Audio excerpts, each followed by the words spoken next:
Good afternoon and welcome to Biztech Asian Midday Marketwatch. Our guest today is Halley, Senior Market Analyst, Asia Pacific at OANDA. Jeff, as always, pleasure to have you on the show. Always is, Brian. Thanks for having me. Now, how's things in Jakarta now?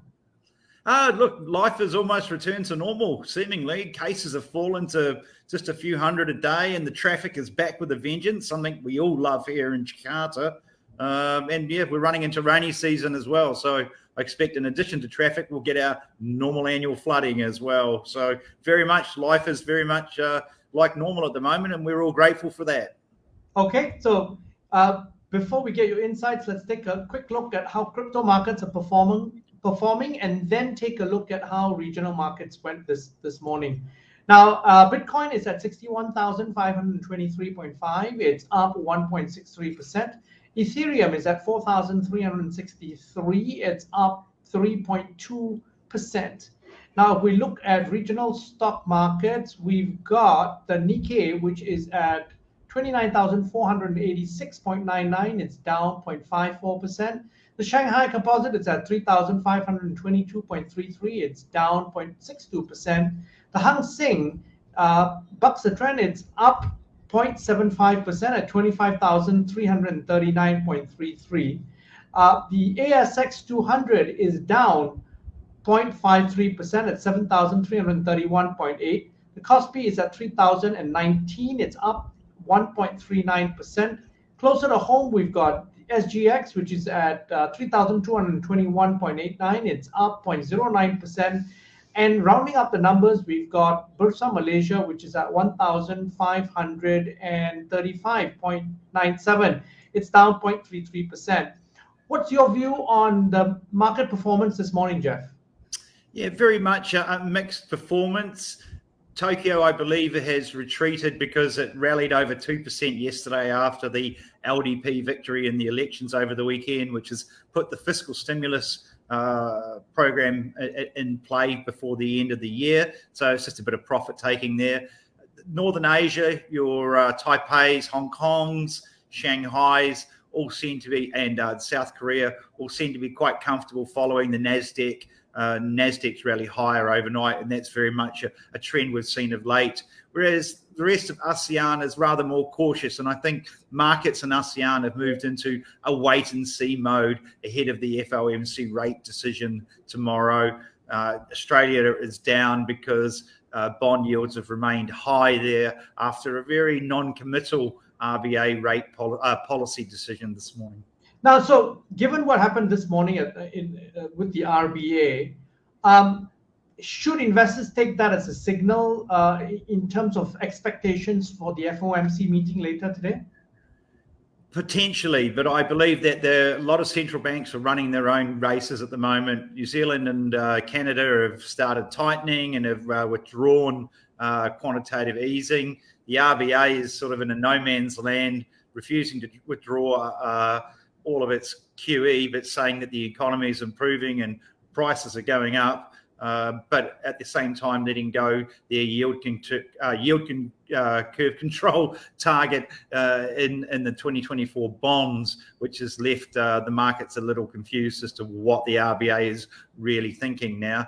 I believe that tomorrow night we're going to see the FOMC announce the start of their tapering of their quantitative easing.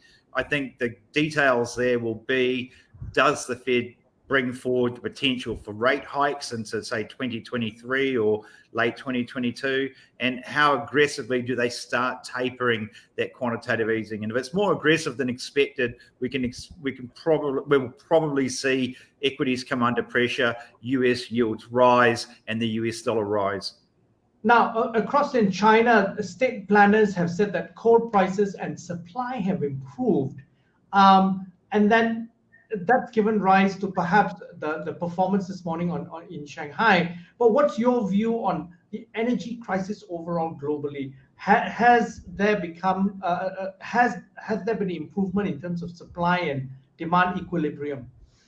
Well, part of the reason that oil rallied was natural gas prices, and Russia has signaled, or Vladimir Putin has ordered Gazprom to start filling its European storage hubs from next week. Now, that's taken at the edge off European gas prices, which fell, I think, around 23% on Friday. That's good news for energy markets for Europe. I do believe the state planner, when they're saying that coal production has increased and prices have eased, that's good news for China. But I do think that it still is facing some energy crunches over the winter. And they're also telling their citizens today that they should be stockpiling vegetables. To me, that's not really a sign that all is good in China at the moment. So I think that China potentially and other North Asian countries and India still have energy challenges across this Northern Hemisphere winter, particularly if it's cold. Now, looking ahead for the rest of the week, we've got a short week in parts of Asia with the public holiday on Thursday.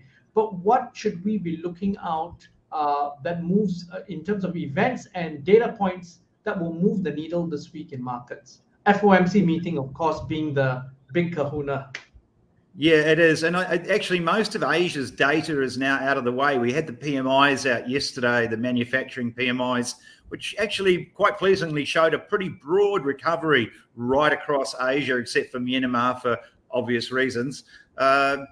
I think the next big data point that we need to be looking at, and it's been lost in the FOMC noise, is we have a US non-farm payrolls on Friday, and that's rolled around very quickly as well. So that will be the next big inflection point for markets. I'm expecting an improvement in the jobs total there.